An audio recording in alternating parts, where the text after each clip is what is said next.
Hello, and welcome back to day 5, our final day of our 5-day self-care tune-up. And what a week it has been. It has been such an honor to get to spend this time with you, to be invited into your living room, to be invited into your life, and to help support you on your breast cancer recovery and journey and beyond, right? We all know it doesn't stop when we hear, I'll see you in 3 months. In fact, it's the stage when the next stage of recovery starts after we hear those words.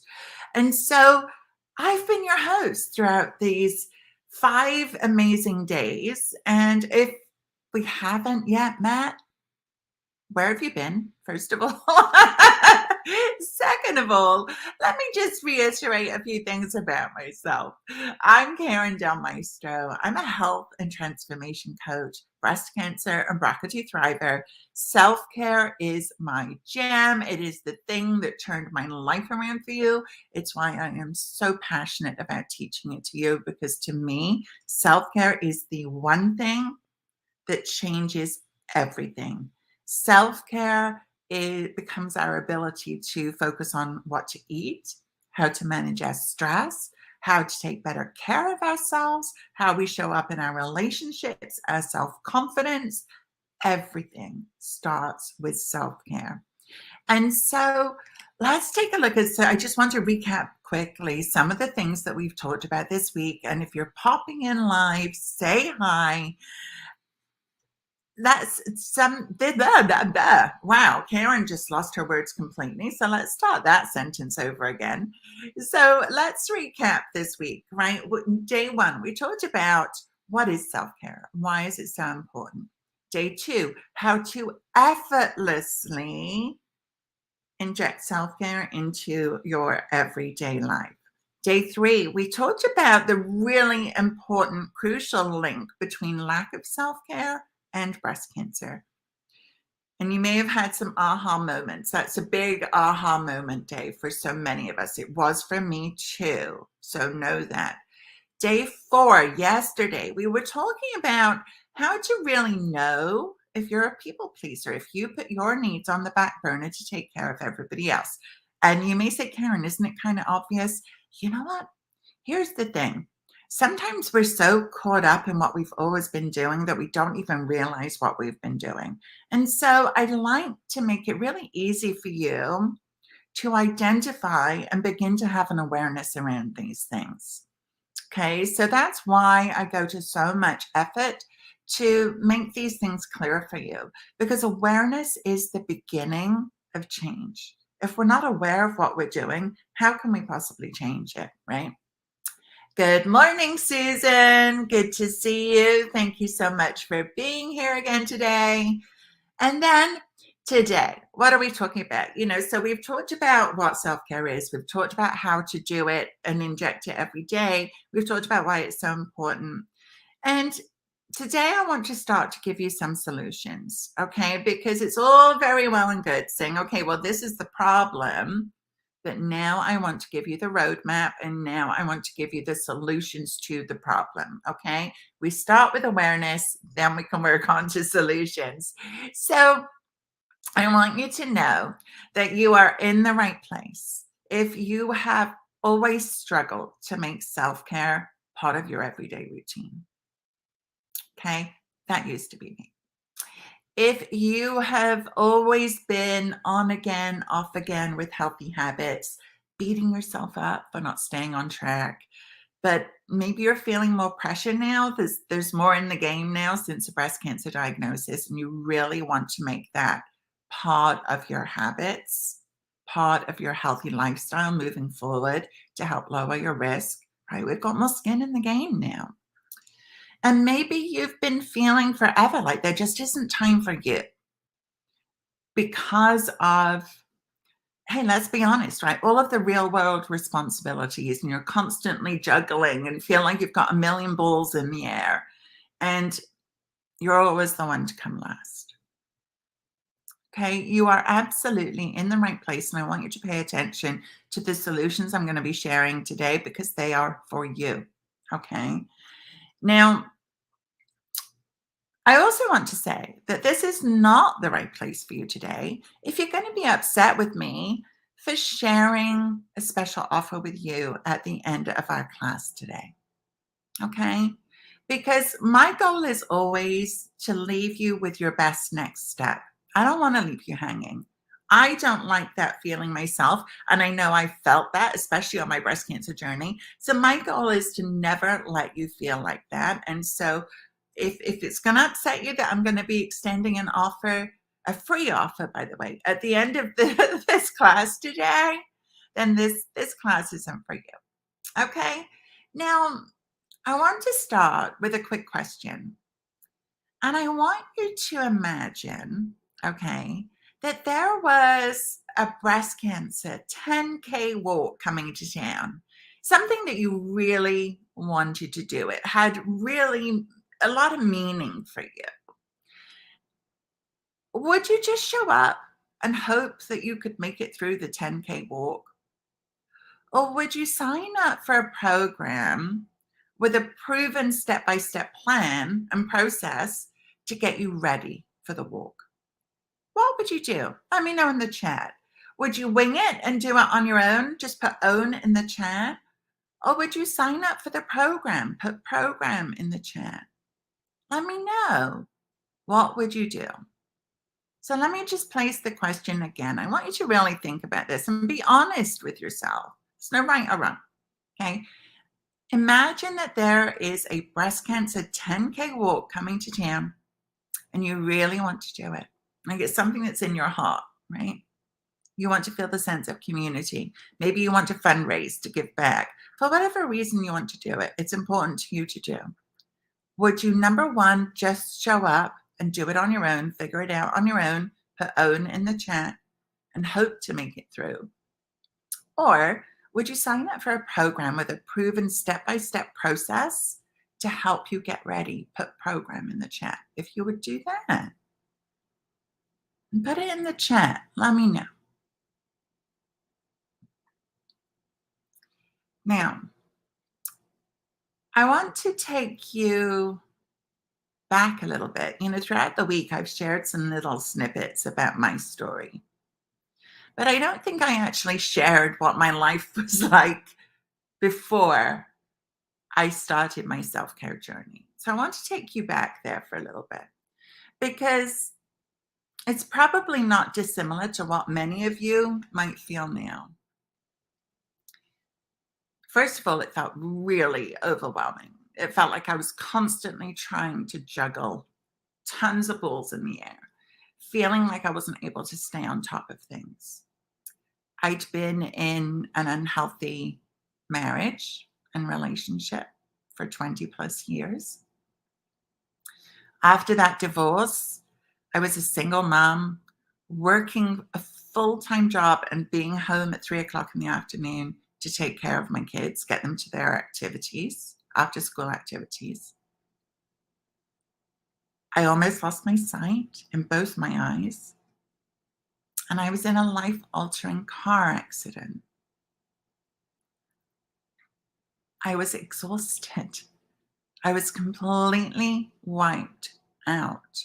Not an ounce of energy to spare, much like you probably feeling today, right? And I realized that car accident for me was the defining moment in my life where I realized that something had to change. Maybe you're feeling like this now. I realized that I couldn't keep doing things the way that I'd always been doing them. It was like a huge wake-up call for me. And I remember this feeling so much in my heart when I realized that I felt like my superhero cape had just been ripped away from me. That I just couldn't do what I'd always done. But that car accident that was my wake up call, much like breast cancer might be yours, was the moment, I call it the worst and best moment of my life. Because it was the moment, yes, that superhero cape was taken away. I couldn't do everything the way that I'd always done it. Came to learn, didn't really work for me anyway. I was burning the candle at every end imaginable. I was trying to be everything to everybody. I wasn't even on the list of priorities. I wasn't focused on what I wanted in my life. Everything I did was for everybody else. Everything. And what I realized in that moment, it was that exhaustion, that feeling of just being completely bone achingly wiped out. Wiped out. Right? And maybe you know that feeling. I suspect very strongly that you do. And that's when I began to put my needs first. That's when I learned how to start doing things differently. And part of that reason is, I realized then, and I'm going to bring up our teapot from earlier, that if I didn't start taking care of me, how was I supposed to have the energy to take care of everybody else that I wanted to? I wasn't going to change that about me. And I don't want to change that about you. It's not that we want to change the fact that we're caring, nurturing, maternal beings. We're not looking to change that. I just want you to have the energy to do it. I want you to be able to show up for you. I want you to thrive and enjoy the life that you fought hard for. Right? And that's the difference. Now, that car accident was not the end of my story. In the past 7 years, I have had a lot of practice at this self-care thing. A lot of practice at putting me first so that I can keep going in life. And I want to give you some examples of what I've been through. And this is just the short list, okay? Every part of this story that I'm about to tell you has a million pieces to it, as you can well imagine, much like your story does for you. It's never just the bullet points, right? So in the past 7 years, I've lost my mom, my dad, and my younger brother, the 3 people that I grew up in a household with. My hubby was in a serious motorcycle accident. We didn't know for 2 months if he was going to be able to keep his right arm. He was in occupational therapy for 2 years, getting the use of his hand back. His hand and wrist were completely shattered. Completely shattered. They couldn't even count how many pieces. He has that back. We've moved house 7 times in the past 8 years. Not always our choice, including to and from the Caribbean. We lived in the Caribbean for a couple of years. We got married in the Caribbean. I had Zika virus diagnosed a week after our wedding, shingles, of course, breast cancer, and the BRCA2 genetic mutation. And I spent 7 months in the UK, locked down throughout COVID, taking care of my orphaned 20-year-old niece after a horrific car accident, in a coma for almost 3 weeks, in the hospital for 4 months, dealing with traumatic brain injury. That's just a little bit of the past 7 years. And every single time I went through one of these events, I doubled down on my self-care. And what happened throughout that period is I actually created a system, because that's how many times I've gotten to practice it, right? So by the time I got to my breast cancer journey, I knew exactly what I was doing. And then, and I'll share that with you in a little bit. I'll hold out for a second here. But you can imagine, right? I had a ton of practice. I really got to perfect. No, not perfect, but get really good at this self-care thing, at focusing on me first so that I have the energy, so that I have the brain power to show up in the way that I need to in my life to still take care of everybody else, to keep going when the waves keep crashing, to keep going when life got hard. There is absolutely no way that I would be able to be here today, to have hosted the event that I just hosted, to have taken you guys through this 5-day self-care tune-up, if I had not developed that system to follow. I wouldn't be here. I know that, and I can say that with absolute confidence. But the reason that I know that this works for you as breast cancer survivors who want to get out of this survival mode, this barely hanging on, this having no energy, where I was after my car accident, the reason that I know it works for you is after, and I remember so closely, and maybe you can relate, and if you can relate, just put relate in the chat. I remember going for my final follow-up after my explant of my breast reconstruction. It was supposed to be the last step in my active treatment. And I remember going in and saying, okay, today is exciting. This is a big day. This is the day I get to be done. And I remember sitting on that crinkly paper, right? Never fun, in the gown. Thankfully, my doctor had soft gowns. I know some of us have had those ones where they're a little rough, but these were soft. And she came in, smile on her face, touched my arm, said, Karen, everything looks great. I'll see you in 3 months. And like I said, going into this appointment, I thought I was going to be, woohoo, done. Instead, I remember like this bubbling up of emotion in my stomach at that moment, letting out this awful sound as I started to sob. And it was from my gut. It was this visceral reaction. And in that moment, my amazing hubby sitting in the corner. He's there with me as he had been, thankfully. I'm so grateful for this every step of the way. He's sitting in the corner looking at me like, what the heck is wrong? And I am sobbing. And my doctor just grabs hold of me, hugs me so tight. Thankfully, she did. And this was before COVID. I was lucky. And I just said to her, I had this feeling, I'm like, I don't want to break up with you yet. In that moment, I became so scared of what was next.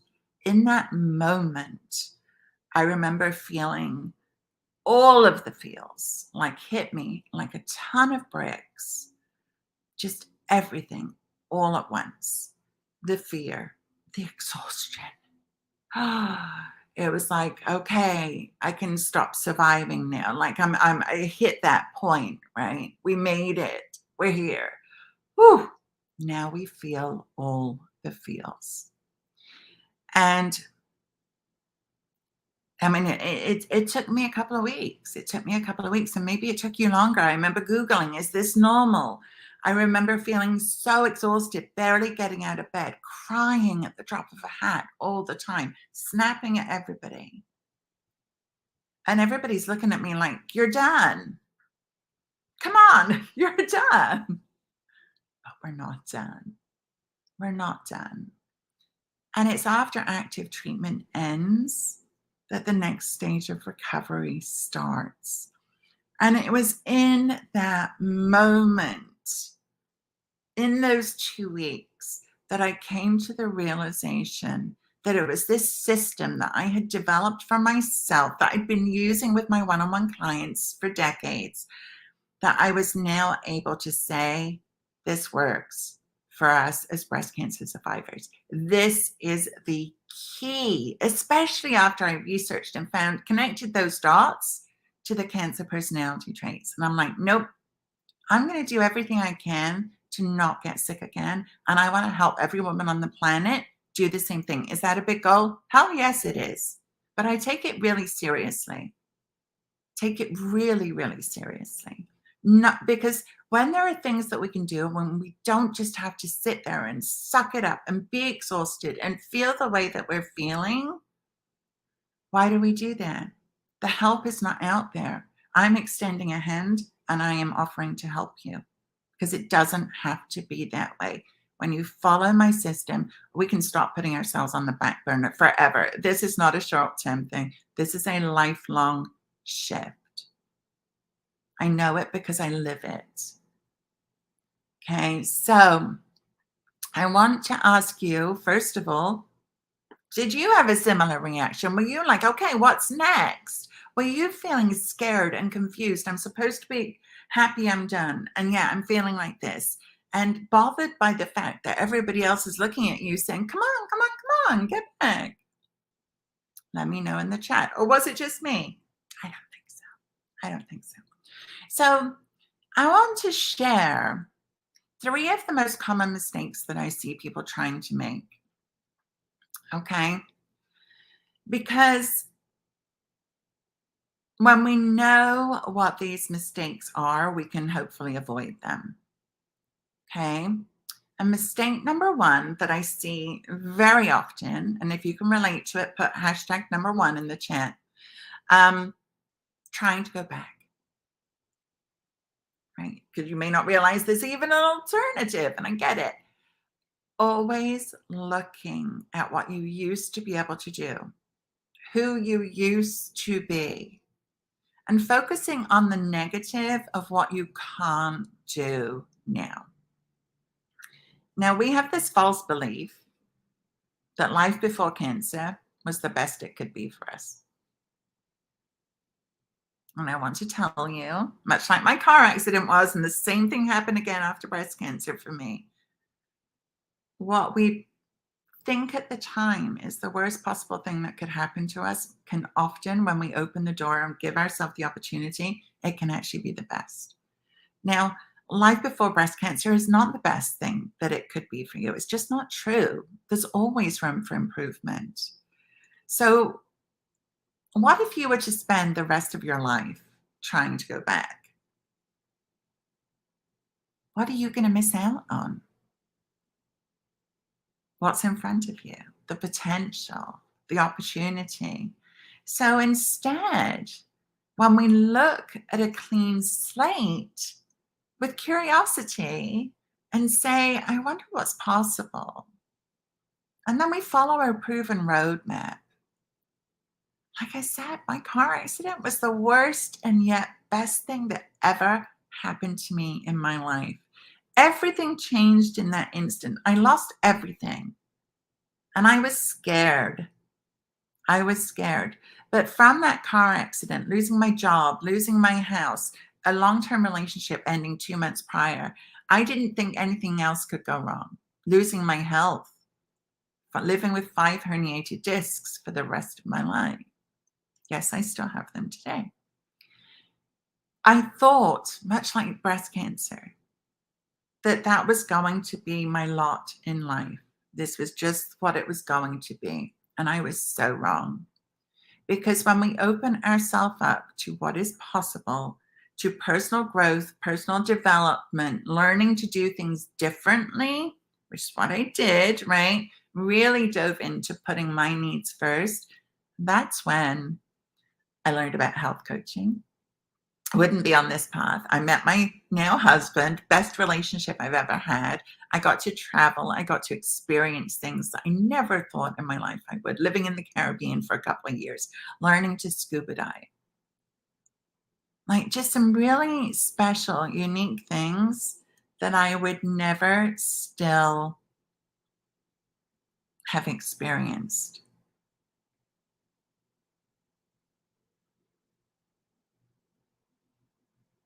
Okay. Now, Tammy's sharing here that she's still in active treatment, but struggling with as tough as life was. Hang on, sorry, I don't have my glasses on, Tammy. Hang on a second. Struggling with as tough as life was before, it's what you know. Yes, right? Feel like you're mourning a life that is forever changed. Now, here's the truth. We go through grief with breast cancer. We go through grief for a life that was. We go through grief for changes in our body.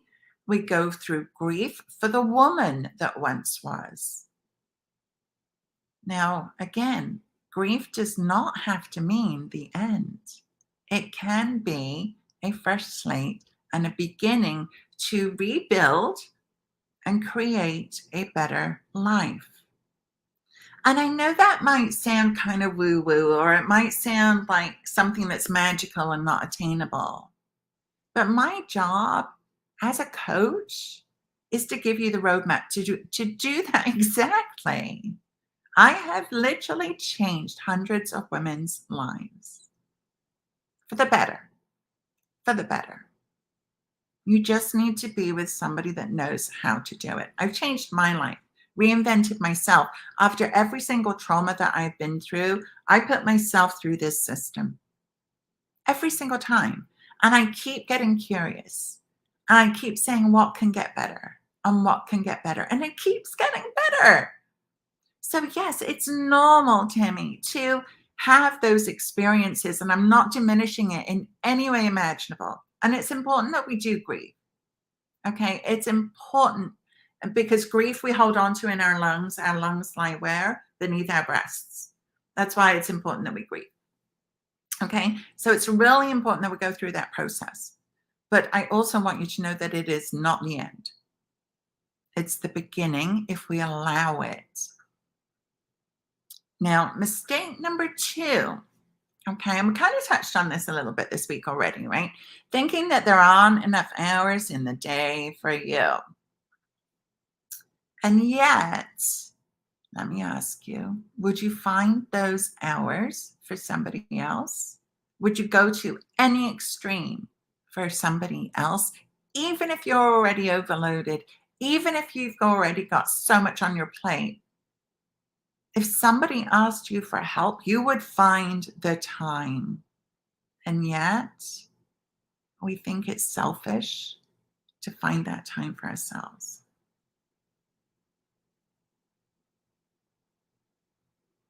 Right? I used to do it all the time. All the time. I used to take whatever was on my to-do list and just take it off the list to help everybody else. That's what I used to do prior to that car accident. I don't do it anymore. I've gotten really good at not doing it. And like I said, you might think that it's selfish to take that time for you. And you can keep doing that and you can keep thinking that. But,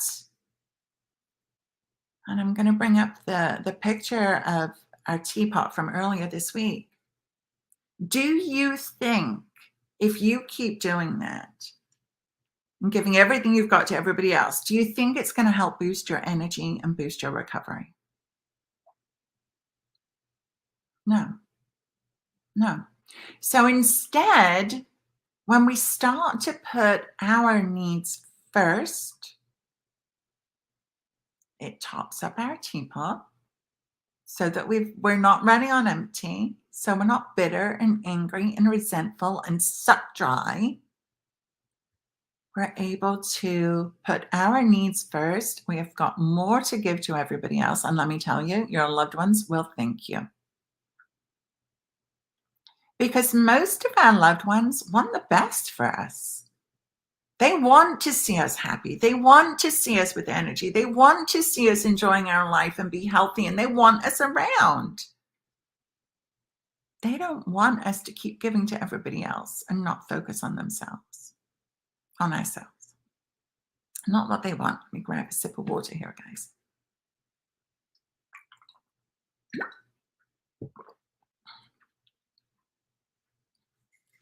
Okay. Mistake number 3.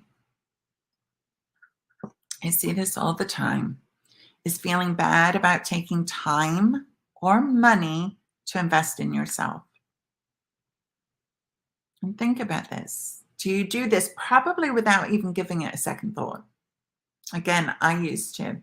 And this, so often we feel like we have to kind of pay everybody back for us being sick, right? Making up for the fact that we've been sick, like we chose it. We certainly did not. Whether it's with our time or errands or even money. And what happens to the length of time that it takes you to recover? Again, what do you think happens? Do you think it increases that length of time or do you think it decreases it? It's going to increase it because, again, we're not focusing on ourselves. We're focusing our energy outwards. We're focusing our energy on other people. And what do you think that does for our risk of recurrence?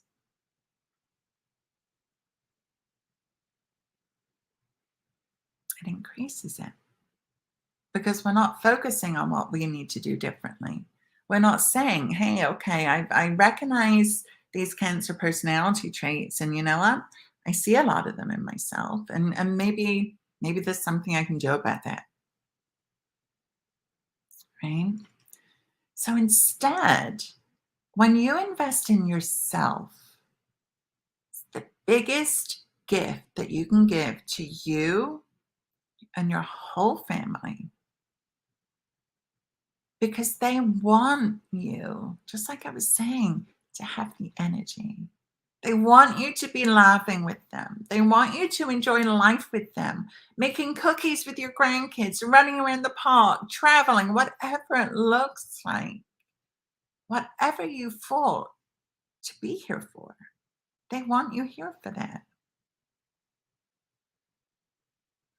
And so today, as I said, we're talking about solutions, right?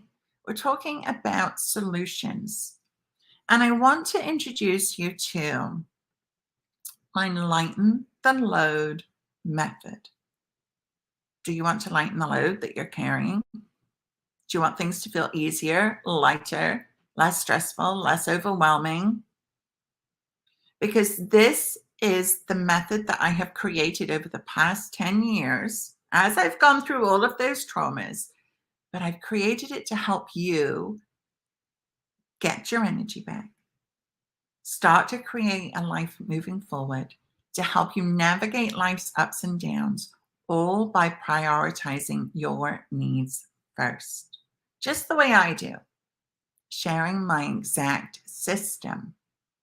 Now, I want to tell you a little bit about a client of mine. Her name's Sarah. Sarah, before her breast cancer diagnosis, was a people pleaser, much like many of us, right? And she came to me saying, Karen, I just feel so lost. Feel so lost. She shared with me that she'd been trying to go back to her old life because it's all she knew, right? Again, like most of us. But she likened it to a jigsaw puzzle, and she felt like she was trying to fit herself back into her old life, but it just didn't fit anymore. And I remember feeling that way. And maybe you do too. Put jigsaw in the chat if you do. And after step number 1 that I'm going to share with you, you could see that Sarah started relaxing. She was laughing more often.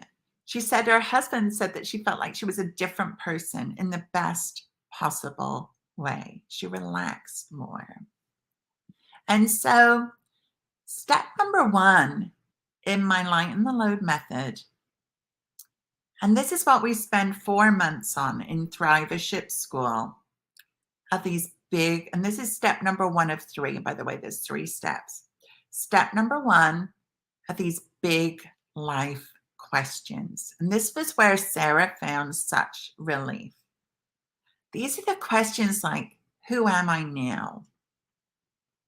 What's working and what isn't working in my life today, right? That's where we get to figure out what worked from the life before and what doesn't, without judgment. From a place of curiosity and observation, we get to just look at it and say, okay, well, yeah, I want that little bit. That felt good, but I'd really like something else too. And she got to ask herself, what do I want? Now, all of these things, what do they lead to? As we do this, think about your teapot. Who am I now? So we're not stressing. We're not thinking all of this stuff where our mind goes, our energy flows. We're not thinking about, oh, this doesn't feel right. That doesn't feel right. What do I want? I don't know. Am I meant for more? What's my focus? What's my mission? all of those things are sucking your energy dry. And so when we are able to answer these big life questions in just 4 months, and you think about how long you've been stressing about these questions, it gets your energy back. Okay, that's solution number one today. So we know that most of us, as people pleasers, right? And we know that because we established that earlier this week that many of us are people pleasers. And between the Cancer personality profile and how to know that you're putting your needs on the back burner, I know that I want you to imagine, as a people pleaser, what would it feel like if you could say no easily without feeling guilty or like you're doing something wrong or that you're not good enough? How would that feel? Because number two in our 3-step system is setting boundaries. We spend 4 months inside Thrivership School focused on setting boundaries. I have a formula to help you create them so you don't have to worry about what to say or how to say it. We talk about how to clearly communicate them so that they're not misunderstood and so that you feel good about what you're saying and it feels authentic. And how to handle the discomfort, either that you're feeling or that you might feel from others as they push back, because often we do get pushback. And I want to help you handle that easily. Now, this step alone was probably the biggest game changer for me in my life when it came to putting myself first. But if we don't know who we are and what we want in our life, how can we set those boundaries, right? That's why that step one has to come first. We've got to know that. Otherwise, nothing else in our life feels easy or in alignment or authentic. And I remember for most of my life growing up, certainly, I always felt like I was the black sheep. I never felt like I fit in until I started doing this work. I certainly wasn't like any of my family. I thought differently. I had different focus in my life. And they judged me for that. I was teased for that. I was made fun of for that.